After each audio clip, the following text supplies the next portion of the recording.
Hey everybody, it's Ian. Welcome back to Intro to Folklore. Today we're talking about folk narrative. And when you're signing up for a folklore course, probably one of the first things that you're thinking about is, I'm going to hear some stuff.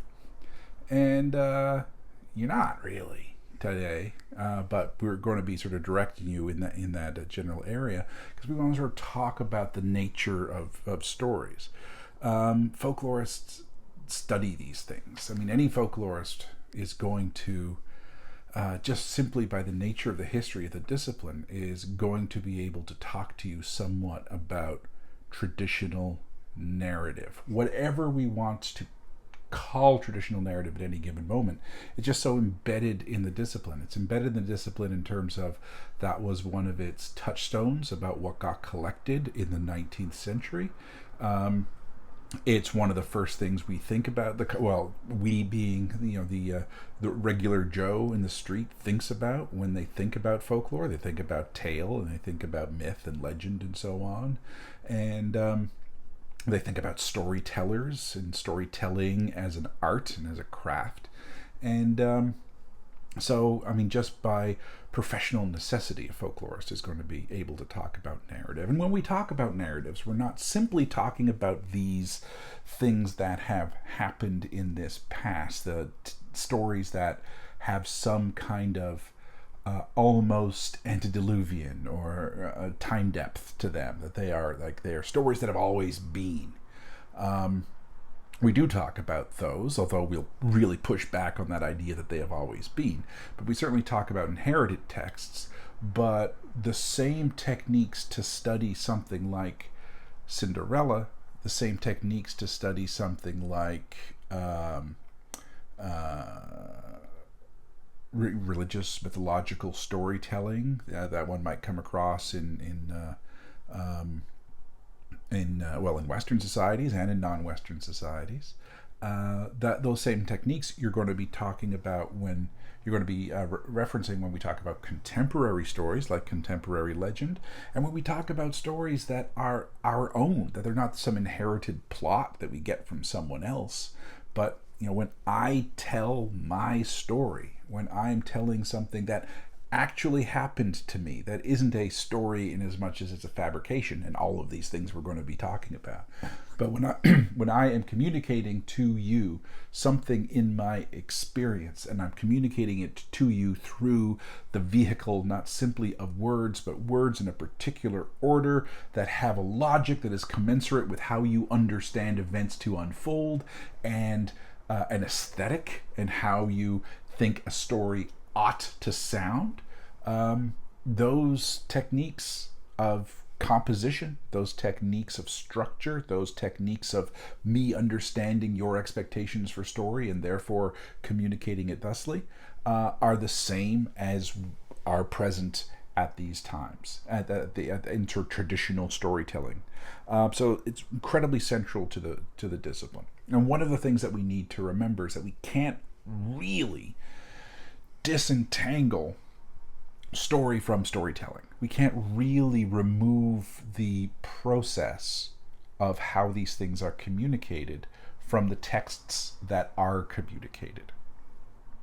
Because when two people get together and one of them assumes the role of storyteller, two or more people get together and one or more assumes the role of storyteller, and the rest assume the role of story audience, they have an expectation for that performance. They have an expectation for that performance based on, when it is. Sunday morning, you're going to be hearing a different kind of story than a Saturday night. After work, you're going to be hearing a different kind of story than you are in the meeting room. And other expectations, like the relationship between the people who are present, and the relationship between the storyteller and the story audience. Grandma, grandkids, different kind of story than old rugby team fellows. But nevertheless, the structure is basically the same. The teller and the audience probably know each other to a certain extent, or have an intelligent understanding of their relationships, even if their relationship is not personal.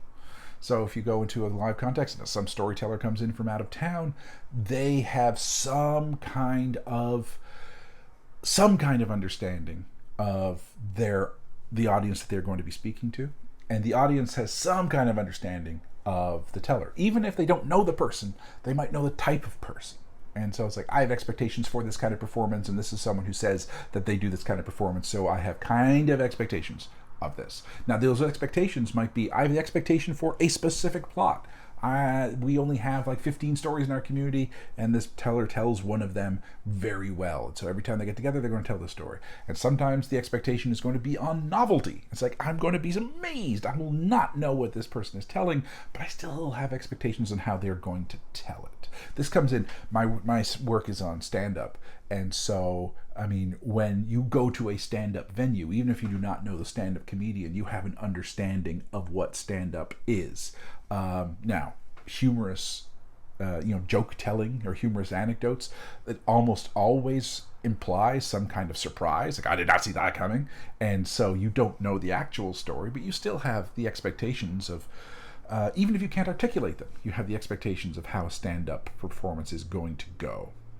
So that's the kind of thing that you're dealing with. Let's go back to some basics. Let's talk. I'm going to focus most on fairy tale, because fairy tale is one of the best examples of it. Now, fairy tale, you probably have a good working understanding of what that is, but I'll just sort of throw in a couple of extras. Fairy tale is that special area of traditional narrative that typically involves a unlikely hero achieving some kind of, or fulfilling some kind of task that was set out for them. Sometimes they set it out for themselves, where they redressed some kind of wrong. A lack is liquidated, a villainy is undone, and they're unlikely, and through a variety of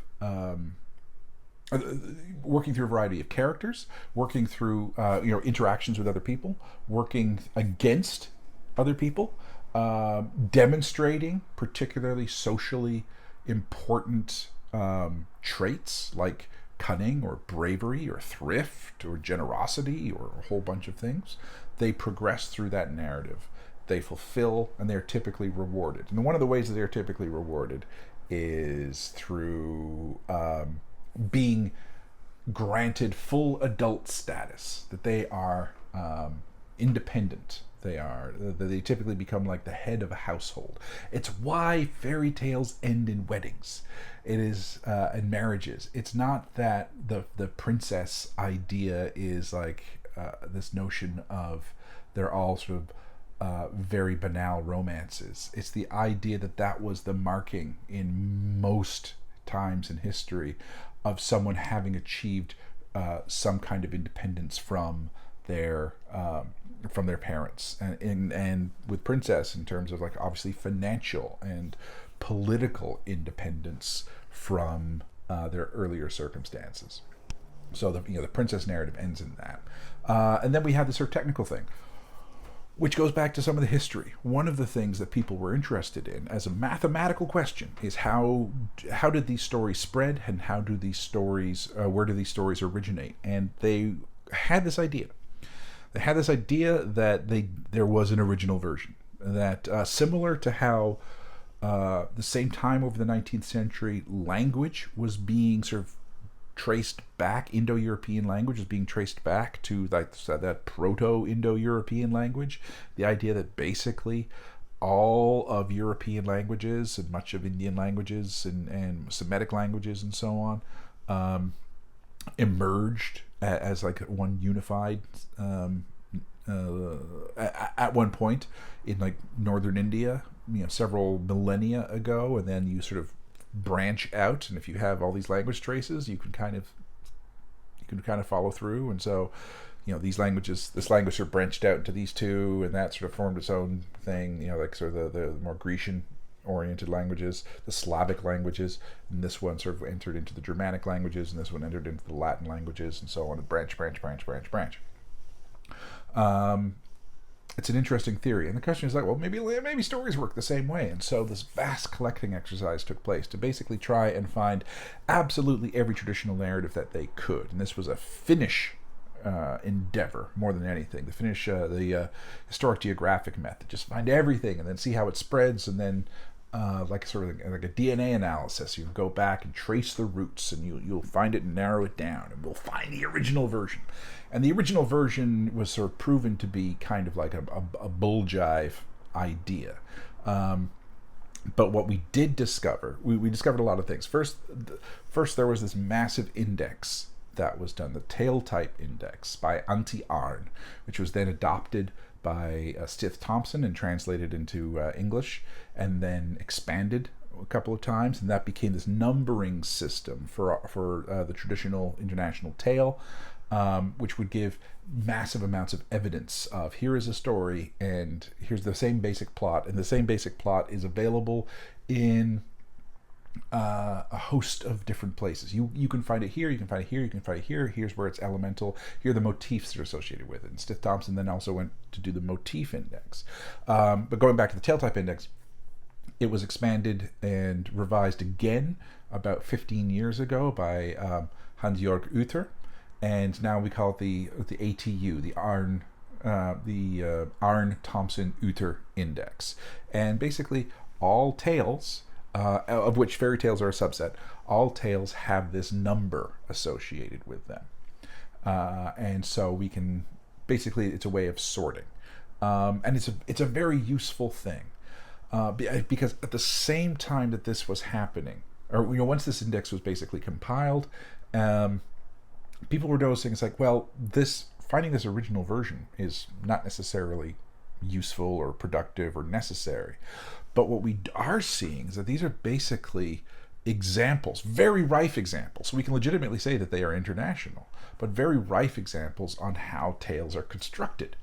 And so for the folk tale particularly, Vladimir Propp, who's a Russian structuralist, maybe he's a Russian formalist, I always get those two confused, but anyway, he was a Russian who he took the fairy tale, which was Aarn Thompson number 300 to 749, and then he used a couple others in the 800 range because they're fairy tales, but they don't necessarily have magic associated with them. I think he called them like novellas.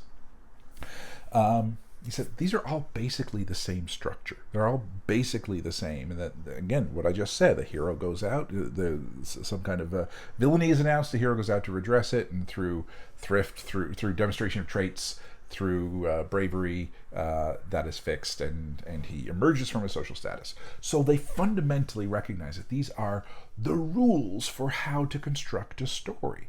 That they are, they're not necessary, they're not psychological, it's not one of those weird Jungian things where this is how the brain tells us to tell a story, but they're quite logical, and they make an awful lot of sense for this particular kind of story, for this emancipatory story.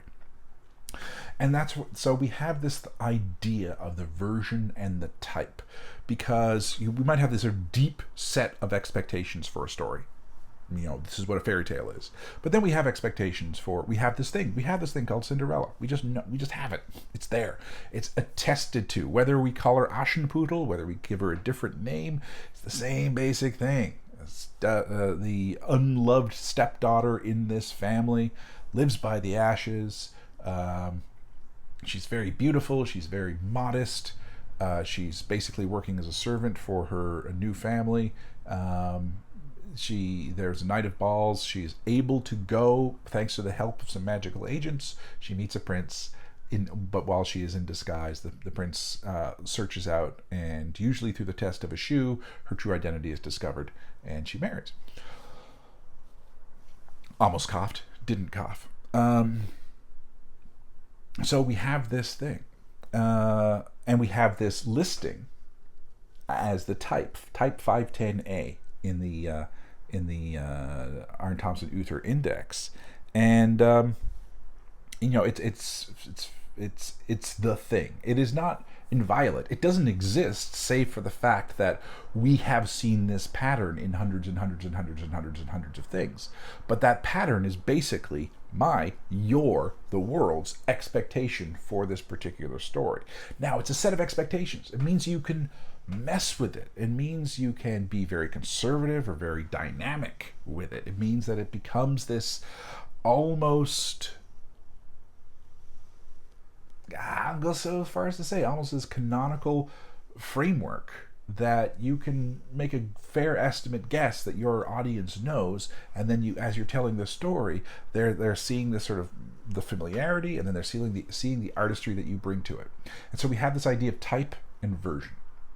And type is this thing. It's the pattern. It is the expectations. And I like to think of it is that it is what the knowledge that we bring to a storytelling event, or any kind of folkloric event, but we're talking about stories or a storytelling event. It's the knowledge that we bring to it. It's the expectations that I as a teller and you as an audience bring to it. Now, of course, you might be new to a culture. You might be new to a culture that doesn't, and your previous culture doesn't have Little Red Riding Hood. You might be a year, or Cinderella. You might be a year and a half old and have yet to learn your culture. That's fine. There's always new, but it's in the main, this is it. And so sometimes I'm telling you the story knowing that you don't know it, and I'll be very sort of full, like you got to hear this story. Sometimes I'll tell the story knowing that you do know it, or I'll tell the story knowing that some people in the audience know it and some people in the audience don't know it, and that's the intelligence that the storyteller brings. And we can do that with tale, but we can do that with anything. Tale is just a great example of it, but we can do it with food. We have this type inversion. We have this meal. We have this expectation. Certain events have certain expectations associated with them. So we can think of Thanksgiving. Thanksgiving in Canada has a kind of set of expectations about it. And so you're probably going to see a turkey.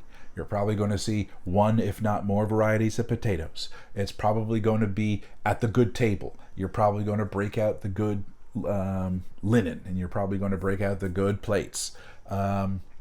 You're probably going to dress a little bit better. It's probably going to be at a weird time, like 4, a time that no one eats. But this, and as you go from house to house in Canada, you're probably going to come across this pattern, and then you might have like sort of subtypes of it, where you have like the Atlantic Canadian one, or maybe you have a Cape Breton one, then you have your family ones, and so on, and these are going to be distinct. And what is more, you're going to have your family one, and you're going to have your family one this year, and your family one this year is meeting the expectations, that type of, this is what McCarthy family Thanksgiving is. And this is how it's going to be manifested in 2021 or 2030 or 2080, or how it was manifested in the 1890s or whatever. And then that becomes part of the experience, and then the next one is going to modify. And so it's not a set of rules, it's a set of expectations. And so it can be played with. Oh, Jenny's a vegan now, or Grandpa can't have salt anymore, so that's changing everything. But you can still, all right, how do I do this? How do I work this? And you have this thing. So type and version are incredibly important folkloric concepts to grasp, because it is the general set of expectations for this particular thing, where this particular thing can substitute for almost any kind of deliberate creative act. And version is how it is manifested at any given moment. And what's important to think about is that every single instance, every single version is legitimate, that there is no hierarchy of these types, of these versions, because some are going to be more conservative but conservatism is a value that is being brought to performance. It is not an inherent quality, unless the group thinks of it as an inherent quality. They are so you can legitimately look at mass-mediated versions of a tale in the same way that you can look at what you imagine to be the most authentic. You find the oldest person that you know, and you ask them to tell the oldest story that they know, and you want it in the most authentic conditions as possible. So you get it like around a hearth or something. That's cool. That can happen, but that's not necessarily any more authentic than any other version. And it's a good thing to think about, because one of the things that we need to dispel is the idea that older is necessarily more authentic. Older does not necessarily mean more authentic, because the idea of more authentic is not a concept that we can even grasp, because it's a fallacious concept. But because authenticity is a subjective quality. If you think that this is the way it ought to be done, then it is the way it ought to be done, because you are not beholden to the tradition, save for how you choose to use it. But you need to push back but what's the original version? It's like, well, I can clearly, for back to fairy tale, I can clearly show you older forms, and these are forms that have been highly influential, and I'm not going to dispel that as a historical marker, but the reason that they are highly influential is because of the many versions that might have been in circulation at any given moment. They were plucked out and sort of given the privilege of entering into the written tradition, which is how we got so many of these. And entering into written tradition does change the dynamics somewhat, because it gets the benefit of the fixity of text. And the second thing is that we don't necessarily know, and sometimes we actually do know, but we don't necessarily know the editorial stance of the person who committed it to this text. And like, did they fix it? Did they make it better? Under what criteria did they make it better? And that's a pretty heady subject to consider. So, version and type. Now we want to go back and thinking about narrative in particular. We got to sort of think of what is the context of a narrative. And, it is a verbal, for the most part, although we can clearly talk about other forms, an account of some kind of event or another, where the event or events, the events usually imply some kind of actors, that if they are not human, then they are acting in human kind of ways.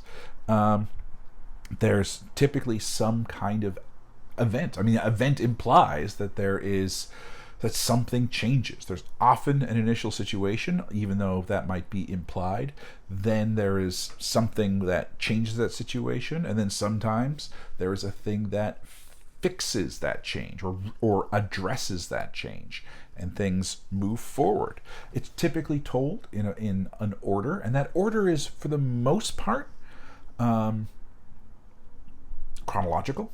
This happens, then this happens, then this happens, then this happens, then this happens. It's told in a much more dynamic way than the story that I just related. But, it's usually that. There are genres that withhold some kind of information.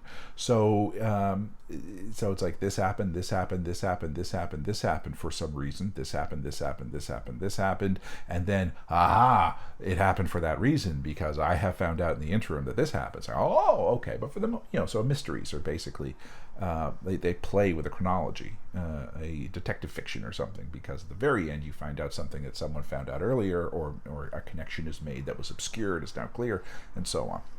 But we're talking, traditional narratives are almost resolutely chronological, because they're not really there to inspire a huge amount of wonder and mystery, because they're wonder, yes, mystery, perhaps, yes, but not confusion that is going to then be redressed. In traditional narrative, one of the things that we can come across when we look, if you ever want to examine folk literature more in greater depth, is that everyone's cards are on the table. The evil people are evil the entire time. The good people are good the entire time. There's not a huge amount of character development. The character might age, but the character is always good, and it's just is proven good again and again. There's not a huge amount of nuance, for reasons that we can get into. Excuse me, there we go. Now, as I said, these same rules work for stories that are resolutely true as they are for resolutely false, or rather fictions. I mean, if I'm telling my story, I'm going to be using the same basic kind of structure. I'm telling a story about me.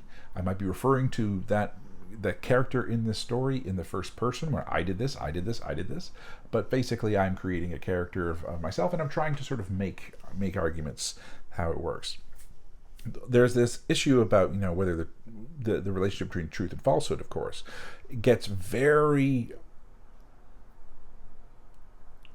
fuzzy when we start thinking about particular kinds of narrative, when we start thinking about like sacred narrative, whether things that and I'm going to start talking about terms, but things that anthropologists and folklorists would refer to as myths, stories that are understood within sacred contexts, within certain performance contexts, as fundamentally true. They actually happened. If they hadn't happened in this way, you and I would not be here. And that might be mythic in terms of the way you might understand it, in terms of like the intervention of supernatural actors, supernatural agents. That the creation of the world. Creation myths are one of the big areas that folklorists are interested in. That folklorists apply the term myth to, and that they are so extraordinary that they push credibility, and yet in order to be in a group, you have to find them credible. That we are well aware of how extraordinary that they are. The whole basis of our existence is we are the result of extraordinary actions by extraordinary beings. So we have that, and now that same story we can retell in a situation where it's like, this is a great story, but it's no longer necessarily active in this community in the same way. So we might think of things like Viking myths or Greek myths. We might look at the Bible as literature. We might do all these sorts of things. And we say, these are still great stories. They're fantastic stories. We don't hold them as being actual accounts of actual events that happened in real time. But we find them, at the very least, we find them entertaining.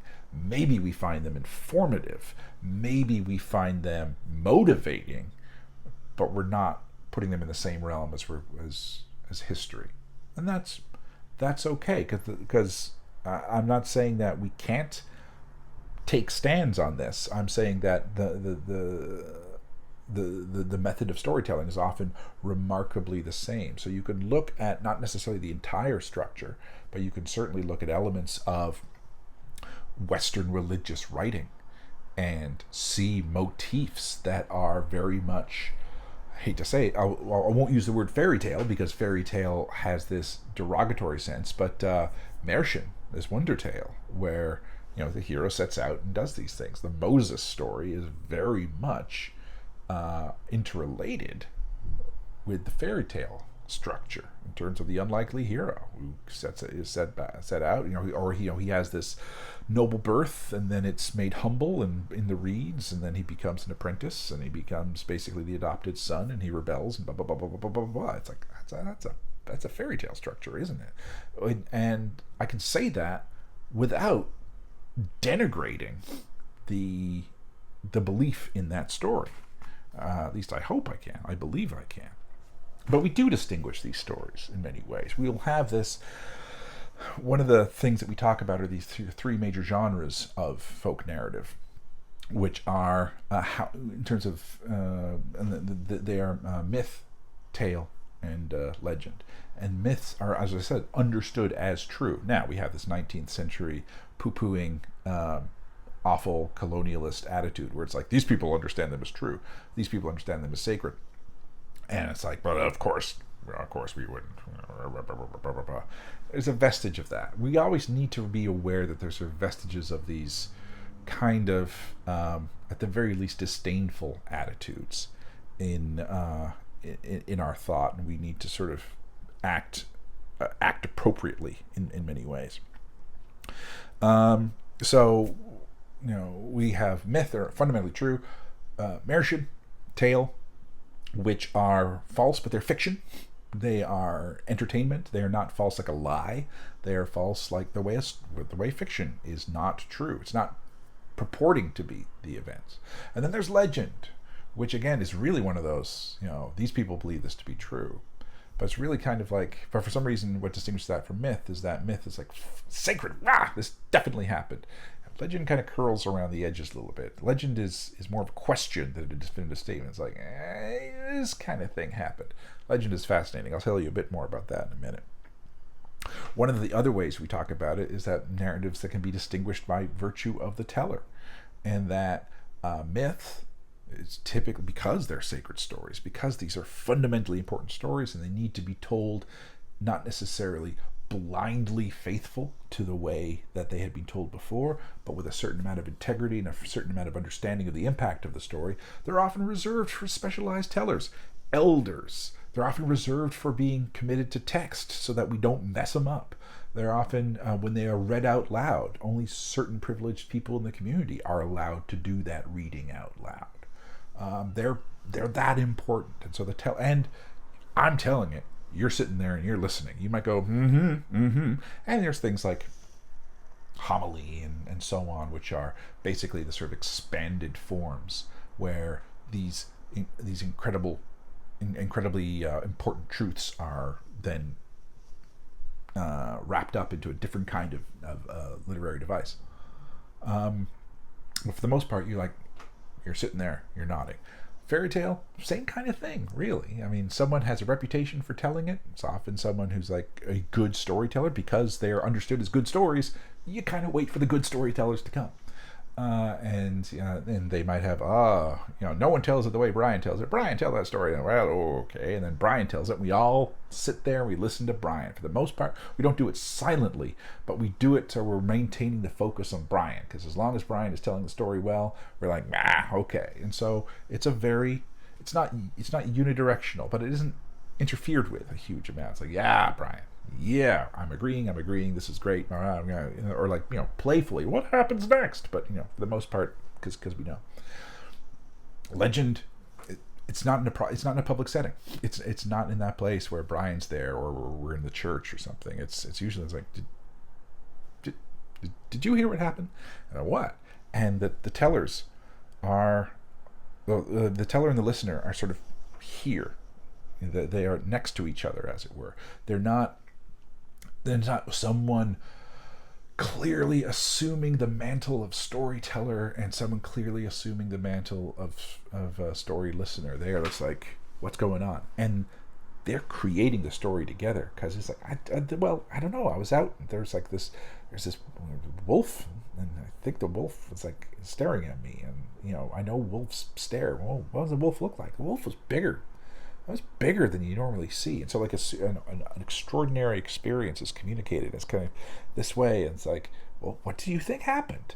And you don't say to the preacher, what do you think happened, when something in the sacred narrative happens? Like, what happens next? But you'll do that with legend because you are collectively creating it. So it's done privately. It's done in a conversational style. Done together. It's a collaborative medium. And and so the same thing I talked about in terms of distinguished by teller, and same thing, distinguished by audience. They are one and the same. And so we have these things, these myths, these existential narratives. They inform the worldview of the group. We have these tales. We have these things that are entertainments, and we have a whole bunch of different manners of communicating them. And then we have legends, these contestable truths. There are sort of first-person equivalents to these three. This is more my thinking as opposed to necessarily established thinking, but I think I'm more or less right. And that the first-person version of a myth is something like a testimony, like the kind of things that you might hear, again, in religious services, in AA meetings or so on, group therapy sessions where someone is telling their story, and the thing is that the story is of an extraordinary occurrence. Doesn't have to be supernatural, of course, but it could be. But extraordinary occurrence that has fundamentally changed the way they are, the way they see the world. That is that level of import, and it is done in that way.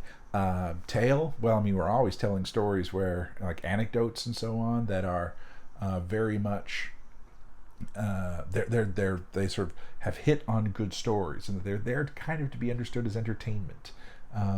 They're kind of the anecdotes that you just sort of sit back and let go, and then we tell legends, and these are sort of fuzzy because there's not a strict overlap, but we certainly tell legends about our own experience. We have these memorats, we have these like, I don't know what happened, and the relationship between how a first person experience becomes a third person experience, where, going back to what I was talking about, this wolf, and saying, I don't know about this wolf, someone else says, did you hear about Ian and the wolf?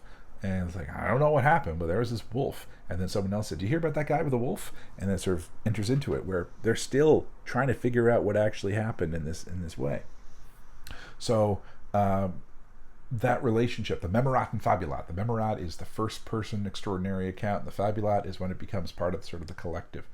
I I love this tangent, but I'm going. That's a really interesting question. But they're sort of fundamentally structured in the same way. And finally, you need to remember that these categories are fluid. As I already said, myths are fundamentally true, but a lot of their structures are the same as Märchen, as tale, and you can kind of go, oh, okay, I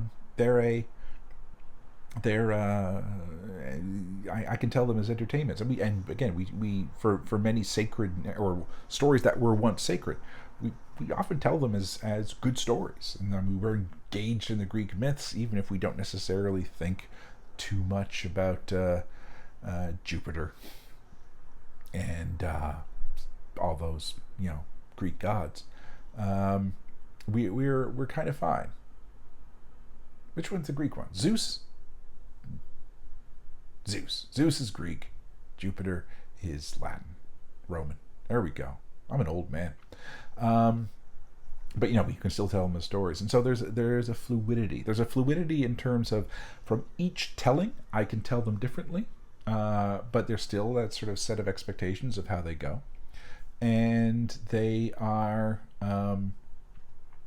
And what was the next part? Oh, and they're fluid in terms of their generic approach, and that often once and legend is another good example of this.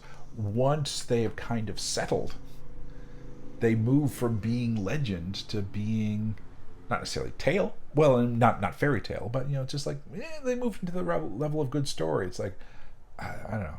Ian tells a story about this wolf, and you just got to hear the story. And say, oh, there I was. And then I'm telling it as an aesthetic item. I'm not telling it as an account. I'm telling it as a structured piece of verbal art. And verbal art is one of the ways that we sometimes frame this larger context. I mean, I haven't even talked about joke telling. I haven't even talked about proverbs. We talk about proverbs and riddles a little bit later in the semester. I haven't talked about many of these things, but this idea of verbal art that over and above the communicative function of speech, there are times when we sit back and we frame that speech in a way that is at least to a certain measure, and sometimes to a great measure, based on our aesthetic appreciation of it. It's like, what is being brought, and how are those words shaped according to the expectations of what constitutes a good story. And then sometimes, and this will lead into the reading that we're doing this week by Hearn, sometimes we take these stories and we remove them from verbal art entirely, and we remediate them in a different way, which is kind of cool. And sometimes we have to ask the question of who's the we in this situation, because whose stories are we telling? What happens when we take particular narratives and we bring them in to a different context? So that's it, and otherwise we're going to keep on going. I hope you are well, and take care. Bye-bye.